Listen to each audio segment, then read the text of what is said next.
perselisihan, diskusi atau sharing atau tukar pendapat dalam hal ini yang berkaitan dengan pengelolaan festival. Nah, kebetulan saya berteman lama dan baik dengan Bapak Utami ini, dan beliau ini nanti biar cerita sendiri. Yang saya tahu salah satunya adalah selain pengajar manajemen di ISI Solo, juga menjadi bagian dari Indonesiana. Ini tepatnya seperti apa? Nanti Bapak yang akan membicarakan itu. Kemudian pada kesempatan ini Mbak Mama mau memaparkan beberapa hal yang kemungkinan itu bisa Bapak Ibu dan adik-adik semua adopsi, yaitu pertama untuk Mbak Mitwa, mungkin nanti di Pacitan itu bisa mengembangkan memberdayakan masyarakat di desa Sekar. Kemudian untuk teman-teman saya yang terhormat Mas Larso, Mas Adi dan Mbak sebagainya, nanti bisa mengembangkan di wilayah fashion, perca. Kemudian adik-adik dari Badik bisa merancang kegiatan-kegiatan yang berkaitan dengan sebuah festival itu. Dan masih kita lama ya Mas kita memikirkan festival reok di Bancot. Mungkin ini nanti bisa kita sharingkan di sini, barangkali juga bisa kita diskusikan lagi. Ya, kira-kira itu Bapak-Bapak yang dapat saya sampaikan, dan monggo nanti pembicaraan ini santai saja karena tadi saya buatkan tempat di sini saja. Itu matur nuwun. Assalamualaikum warahmatullahi wabarakatuh. Cerita mungkin saya memperkenalkan diri. Saya dosen pengajar di jurusan etnomusikologi. Lebih tepatnya saya dosen Fakultas Seni Pertunjukan yang ditempatkan di etnomusikologi. Jadi saya bisa mengajar di jurusan tari, teater, karawitan maupun etno. Bidang yang saya geluti art management, dan saya mungkin bisa lebih ngecap daripada dosen pengajar manajemen yang lain, karena saya praktisi manajemen seni lebih dari 23 tahun. Dan jadi konkret yang saya hadapi mulai dari penyelenggaraan event kota, memanage maestro seniman handal, sampai festival yang berkelas internasional, maupun menjembatani teman-teman untuk bisa berfestival ke luar negeri. Mungkin kemudian berderet proses itu, saya kalau adik-adik, mas-mas, mbak pernah lihat Sahita, nenek-nenek 4 penari tua, penari yang dulunya muda berias tua, kalau sekarang memang sudah tua. Itu saya 7 tahun memanajeri full time, mulai dari pengalaman kalau PY ya, mentas ke Jakarta, kita sewa kolte itu, elep itu, terus nginepnya di Jalan Jaksa itu ada homestay yang per malam bisa 45.000, 30.000 per kepala, sampai akhirnya kita bisa naik pesawat Garuda, tidur di Hotel Grand Melia, gitu. Dan honornya dari yang 200.000 per orang sampai akhirnya 5 juta, 7 juta dan sebagainya. Dan saya 8 tahun full time mengelola Studio Sono Seni Solo, milik Studio Sono Seni Solo berikut manajerialnya Sardono Wikusumo. Dan tempaan saya memang mulai dari tahun 2000 itu memegang Pak Sardono lengkap dengan seluruh manajerialnya yang ditrain, didrill betul, dipelajari betul oleh seorang Amna Kusumo yang sekarang mungkin sudah tidak jadi direktur Yayasan Kelola. Teman-teman mungkin bisa klik apa itu Yayasan Kelola, yang lebih memberikan banyak support kepada riset, penelitian, workshop terhadap skill dari profesional bidang-bidang seni ya, ada stage manager, ada direktur festival dan sebagainya. Saya juga banyak sekali mengikuti kelas-kelas workshop-workshop yang diselenggarakan Yayasan Kelola. Terus saya sempat disekolahkan oleh Mbak Ana mengambil kelas pendek gitu di lembaga manajemen pemasyarakatan di pojok Cikini itu. Kemudian selama mengembangkan Sono Seni Solo ini banyak sekali kesempatan yang saya hadapi selain job-job besar Pak Sardono, baik di wilayah maksudnya dalam negeri maupun ke luar negeri, kemudian juga mengembangkan studio sendiri menjadi sebuah ruang publik. Jadi harus membuka kerjasama dengan berbagai instansi, lembaga-lembaga dan sebagainya. Kemudian 12 tahun terakhir saya bekerja dengan Gari Nugroho, lebih fokus pada penciptaan karya-karya Garin di wilayah film mengcombine dengan seni pertunjukan yang akhirnya saya diberi kesempatan memegang menjadi produser dan manajer silent movie Setan Jawa yang berkesempatan tur di 8 panggung dunia. Dan 4 tahun terakhir saya dipercaya Pak Dirjen Kebudayaan Hilman Farid untuk mengiring tadi yang disebut oleh Pak Joko, salah satu program yang memang di-push gitu oleh Dirjenhut tentang platform Indonesia Nana. Nanti saya harus ngobrol banyak dari teman-teman di Sukoharjo tentang ini karena mungkin kita punya peluang untuk ke sana, tapi kita harus punya komitmen.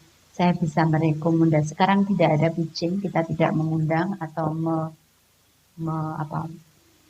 biasanya Januari itu kita terbuka untuk menerima ajuan proposal. Nah, tahun besok itu kita sudah harus rekomendasi by panel ahli. Artinya kalau saya merekomendasi satu daerah berarti saya menilai bahwa daerah ini layak untuk mendapat support. Dan sekarang dari tahun 2000 mungkin untuk wilayah festival kota ya di Solo saya pegang sejak masih ada Pak Jokowi sampai Pak Rudi. Pak Rudi itu hampir banyak sekali peristiwa kota Solo itu yang saya handle sampai akhirnya saya melipir-melipir biar muncul teman-teman muda yang lain. Kapan hari kita ketemu di layatannya Mas MT, hari itu saya sampai dipanggil. Terus gelem ngilangi mikir kota Solo. Nggih mboten ngoten Pak, biar yang mudah-mudahan muncul. Nah, sekarang eranya Mas Wali mungkin juga akan berbeda lagi. Dari event hari jadi macam-macam yang kita kerjakan untuk kota Solo. Dari pengalaman-pengalaman itu kemudian kan saya mencatat ya bagaimana ternyata kalau kita mau fokuskan ke persoalan tata kelola festival itu kompleks sekali. Kita punya festival yang berbasis komunitas, yang berbasis masyarakat, kemudian yang berbasis mahasiswa, tetapi juga festival yang dikelola instansi, kota, kabupaten dan sebagainya. Ini secara desain kerja mungkin sama, tetapi secara pengelolaan ini berbeda sekali. Bagaimana ketika kita mengelola festival di misalnya di Karanganyar begitu dengan potensi masyarakat warga desa, tentunya hal yang akan kita sikapi dan kita kerjakan juga akan berbeda. Yang paling penting yang harus kita sadarkan sekarang adalah kerja kebudayaan kita yang nyun sewu kita itu kan selalu di jalur sunyi ya. Mungkin sepakat semua karena mesti opo anu kuwi pineh mesti kepiaan aja hanya pemanggungan hanya sesaat, habis itu festival terjadi 5 hari 3 hari 1 hari selesai, habis itu nggak ada apa-apa. Nah, ini yang menjadi catatan besar saya ketika saya ke pelosok-pelosok daerah, bagaimana kerja-kerja kebudayaan ini juga kemudian berdampak kepada wilayah-wilayah yang lain, bisa ekonomi, bisa lingkungan, bisa pemberdayaan perempuan, kalau kita ngomong percaya. Banyak hal, misalnya saya menyontohkan, saya mengiring 2 tahun di Bajawa di Kabupaten Ngada, ada namanya Festival Inirie. Nah, sekali lagi kalau kita ngomong daerah, kita ngomong kota, itu bergantung sekali apa yang namanya bupati maupun wali kota, kemudian dinas. Ini kalau kita nggak, istilahnya kepala dinasnya nggak bisa kita ajak ngomong, ya tangeh lamun gitu. Kita kayak menegakkan benang basah. Kalau dinasnya terbuka, bupatinya mau ngiring, ini menjadi tolok ukur keberhasilan kita. Temanggung itu sepanjang kegiatan seminggu bupati ada terus. Bahkan baru kita rapat-rapat datang nengok. Artinya mereka tune in karena sadar betul bahwa kegiatan kebudayaan ini akan merubah kotanya. Teman-teman bisa sebetulnya tidak copy paste, tapi menyimak, belajar bagaimana sekarang yang sering saya buat percontohan adalah Bupati Tubaba, Tulang Bawang Barat. Saya pernah ke sana 2 kali menghantar almarhum Mbah Prapto untuk menginisiasi sebuah program di sana, tapi ketika programnya berjalan, Mbah Praptonya sudah nggak ada. Ini luar biasa, dia itu Tubaba, Tulang Bawang Barat ini kota yang Kabupaten Kota Pemekaran 15 tahun, isinya masuk Mbak, monggo. Isinya hutan karet semua, per 3 potensinya. Warga yang tinggal, dari mana Mbak? Tak Tari. Oh, iya.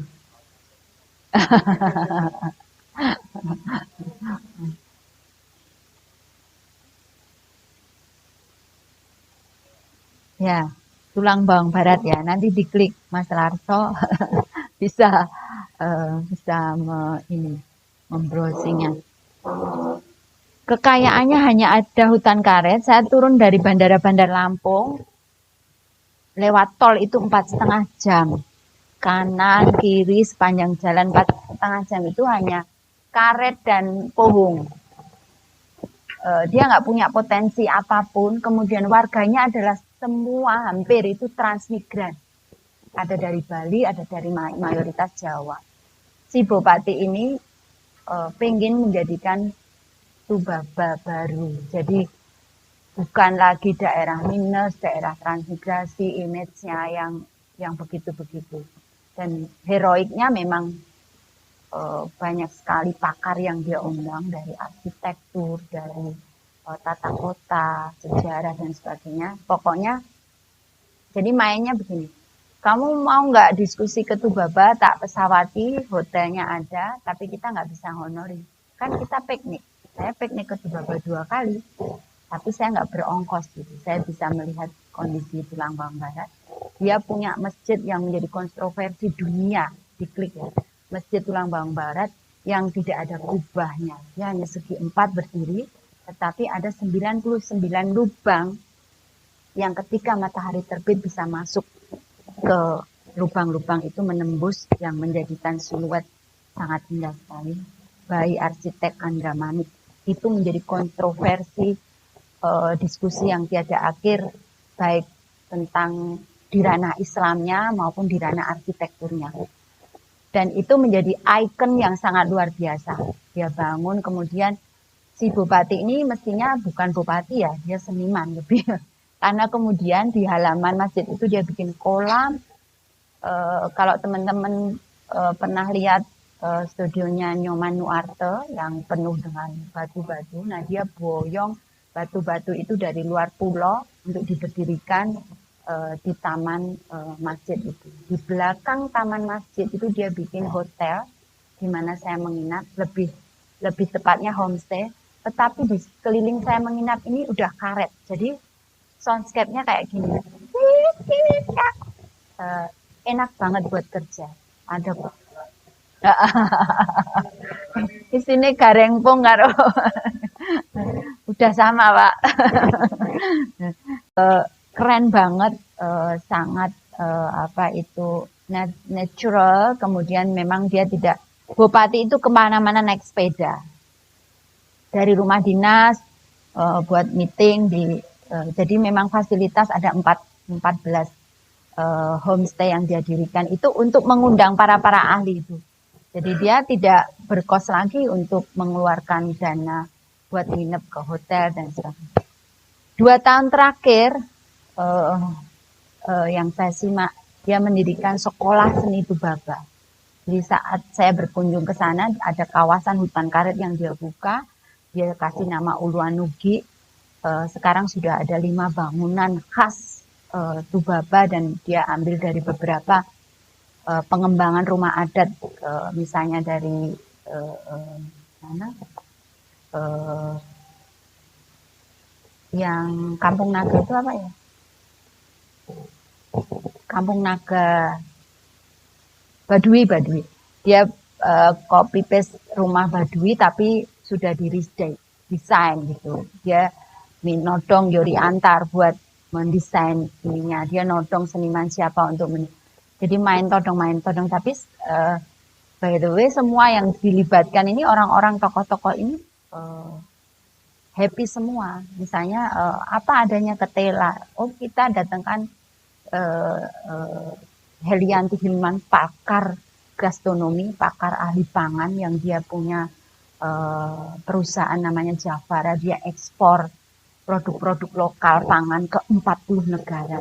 Bu Heli diundang untuk memberikan workshop kepada warganya agar berdaya tentang olahan pangan, misalnya cake dari apa dicampur bunga telang menjadi macam-macam. Sekolah seni itu Bapak. Nah sekarang yang dicatat oleh teman-teman pengamat ahli seni pertunjukan di Indonesia ini, Tubaba sudah melompat melampaui kota-kota yang mapan ini untuk produk-produk seninya, untuk kegiatan budaya. Itu keren sekali, tapi memang kita sangat bergantung sekali dengan policy kebijakan pimpinan ini yang sadar bahwa lewat kebudayaan kita bisa merubah hidup lebih maju dan sebagainya. Nah, itu sebagai apa ya, gambaran dan sebetulnya kita bisa melakukan apa dengan kota-kota kita masing-masing. Pacitan luar biasa sekali potensinya. Saya sudah bolak-balik kebetulan yang mulai ngiring apa KKN yang kemudian pada saat mungkin 3-4 tahun lalu keren banget. Hampir semua lurah-lurah itu muda. Jadi banyak kemungkinan kita bisa bekerja untuk Nyun Sewu. Saya bukan apa anti bekerja dengan yang sepuh-sepuh, tetap ketua adat, kemudian pemangku kampung dan sebagainya tetap kita hormati. Tetapi kalau kita bekerja dengan yang muda, ini lebih bicara sustainable itu lebih memungkinkan. Jadi ketika kita bicara festival, ya selalu libatkan anak-anak muda karena ini yang akan meneruskan, ini yang akan berpikir secara program jangka panjangnya. Kalau yang sepuh-sepuh ide gagasannya untuk mendampingi, untuk mengawal, iya, tetapi secara lari, secara gesitnya bekerja ini memang kita sangat bergantung sekali. Nah, di Bajawa yang saya tadi contohkan misalnya kerja kebudayaan itu juga harus berdampak kepada hal-hal yang lainnya. Misalnya kita tidak pernah membayangkan, saya sendiri yang mendampingi 2 tahun, wah gila ya, keren ya, melalui festival seni bisa mempertemukan petani kopi, produsen kopi, dan si Bupati ini mengundang kepala seluruh bank yang ada di Kabupaten Bajawa. Yang akhirnya pada peristiwa dialog kopi, benar-benar kita di ladang kopi, jadi berdiri-berdiri hanya ada gubuk-gubuk gitu dari bambu beratapkan daun-daun, terus kita camilannya juga pisang, tapi kalau di sana sama sambal ya, hanya berdiri. Tapi pertemuan itu kemudian bank-bank ini kemudian memberikan modal terhadap petani-petani kopi dan para produsen kopi. Peristiwa budaya itu dampaknya harus sampai ke sana. Sehingga balik lagi ke festival yang akan diinisiasi. entah itu batik, fashion dan sebagainya yang sekarang sering digelar tiap tahun Kota Solo. Goalnya apa? Anda bersusah payah setahun mungkin mempersiapkan bahkan berbulan-bulan untuk menginisiasi, untuk membuat festival ini. Goalnya apa? What the mission, itu yang paling utama. Misinya apa? Tapi kalau cuma ini APBD ada anggaran 200 juta, yuk bikin sesuatu. Tapi nggak ada. Saya tuh nggak capek-capek ngomong terus sama dinas pariwisata, dinas kebudayaan. Ayo dievaluasi yang katanya kalender event Solo yang sempat setahun itu ada 62. Itu kalau saya hitung tiap 2 minggu itu ada peristiwa besar di Solo. 62 kali kalender event Kota Solo itu sempat. Kemudian tuh kapan ini kita bisa merefleksi, kita bisa mengevaluasi kalau tiap 2 minggu ada peristiwa penting ya di wilayah seni dan kebudayaan. Kemudian lucu buat saya, tapi mungkin nggak lucu buat para dinas itu. Ada festival Lovebird di Solo. Ini ujung-ujungnya dari mana gitu? Apa ada sejarahnya Lovebird itu kemudian banyak? Ini kan ini harus dibahas yang kayak gini. Saya sampai ngomong gini, Bu, kalau ngomong kesenian, kalau mau diskusi soal kebudayaan, yang diundang jangan cuma saya, Mas Heru, Mbah Prapto. Yang diundang ya ada ahli ekonomi yang bisa menghitung apa dampak peristiwa dari festival, kemudian mengklikkan dengan saya sempat dekat dengan almarhum Pak, saya lupa ya, akuntan publik di Kota Solo sangat terkenal. Almarhum baru saja kena COVID. Lupa itu sampai mau menjanjikan, ayo Mbak, tak temoke para CSR. Setiap bank itu ternyata punya CSR yang untuk kegiatan sosial dan seni. Selama ini kan kita nggak ngerti. Dan dananya gede. Di kantor BI lantai 4 itu coba kulon nuwun.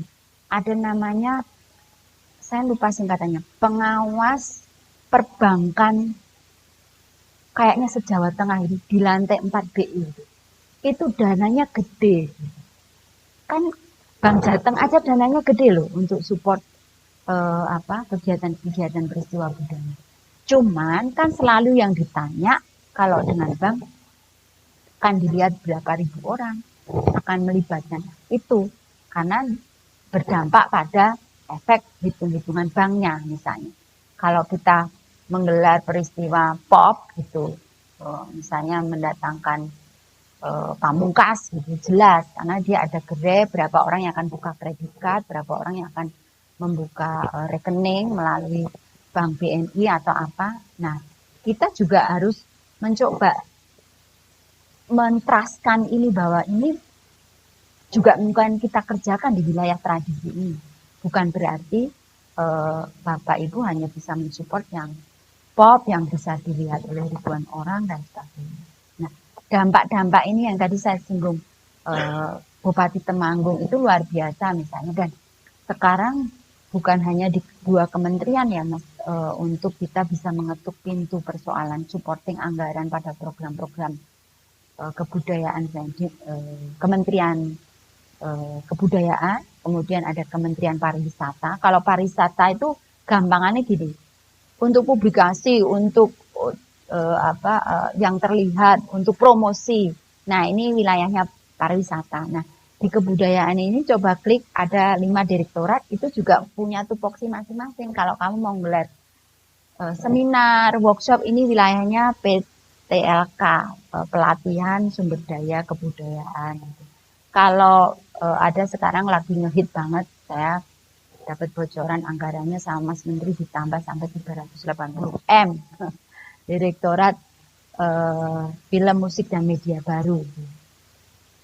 Misalnya Sukoharjo bikin film tentang desa apa dan sebagainya itu.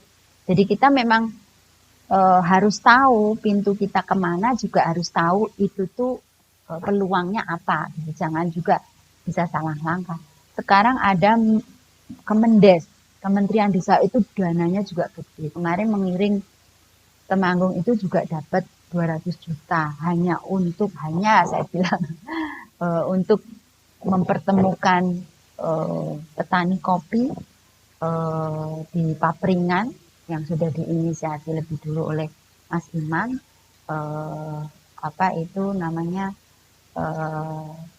membuat workshop dari roasting dari ini sampai ke produk packagingnya kopi. Ini lagi ngehit dan seksi di Temanggung kopi ini.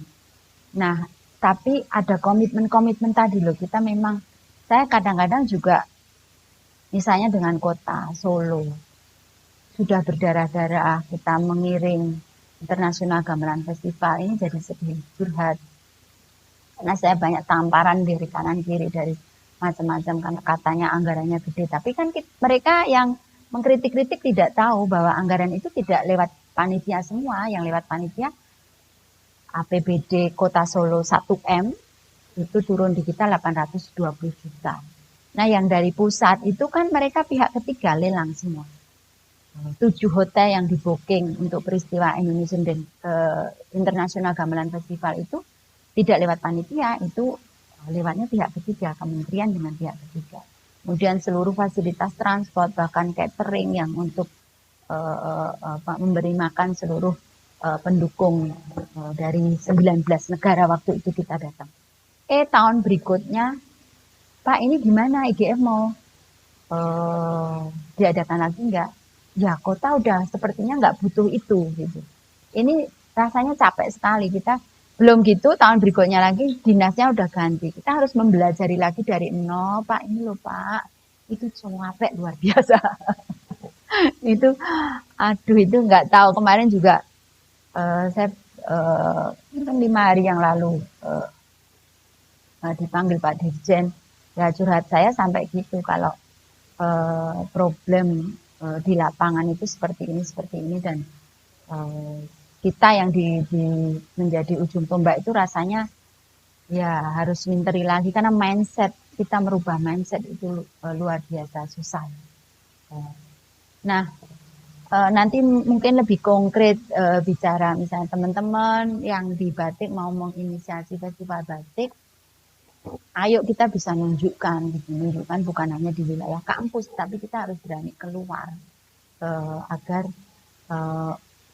kota juga melihat, agar misalnya kita pernah menginisiasi, saya dengan Mas Heru juga Serawung Batik. Jadi Mbak Mas kalau pernah lewat Jalan Slamet Yadi itu dari Purwosari, stasiun Purwosari, tahu kalau enggak Pak, stasiun Purwosari biasanya kalau nyebut mall gitu langsung tahu. Jalan Purwosari itu sampai ke Gladak itu gerai batik semua. Kita melibatkan sekian ratus pengrajin batik yang orang belanja di sepanjang Slamet Yadi dan menghasilkan atau berhasil mendatangkan orang luar Solo, sosialitas kita yang di Jakarta itu untuk datang ke Solo. Tentunya ada peristiwa Solo Batik Karnival, Serawung Batiknya, bahkan Diamond Convention Center itu pernah kita sewa full 1 minggu untuk menggelar. Kalau setiap Mas Danang pernah dengar Inacraft, ya pameran craft terbesar yang Indonesia punya, yang membooking seluruh areal Jakarta Convention Center itu satu stanya paling murah 17 juta untuk 5 hari. Itu dari Solo bisa 82 stan. Nah kalau keroyo-royo, belum flatnya, belum nginep hotelnya, belum bayar SPG-nya, belum bayar paket barangnya, logistiknya yang dikirim ya produknya, itu pokoknya rata-rata kita harus merelakan mau kebeli nggak kebeli 25-27 juta untuk ikut Inacraft. Itu pun ngantrinya luar biasa. Ngantri mau ikutnya itu seleksinya sangat ketat. Kalau itu bisa kita gelar di Solo, kemudian justru orang luar itu datang ke Solo, kan itu lebih elegan dan Solo menjadi kota batik itu lebih kena daripada kita keroyo-royo bawa batik-batik kita ke ibu kota. Tapi tentunya ya harus dengan tidak bisa di tahun pertama terus kita langsung wow gitu. Mungkin bisa nempel nebeng acara-acara misalnya big sale itu apa namanya? Solo big sale. Nah, gitu-gitu yang promonya tuh udah kita nggak ragat, sudah ada solo big sale, tapi kita nebeng nih ada batik grisel batik gitu kasih misalnya.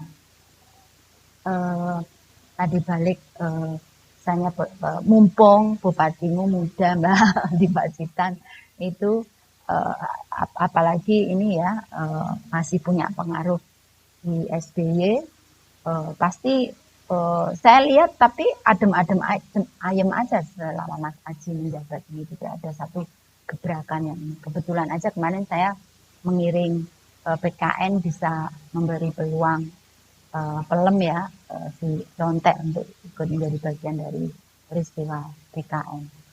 Ya nanti juga ke mungkin ke Boyolali, ke Sukoharjo dan sebagainya.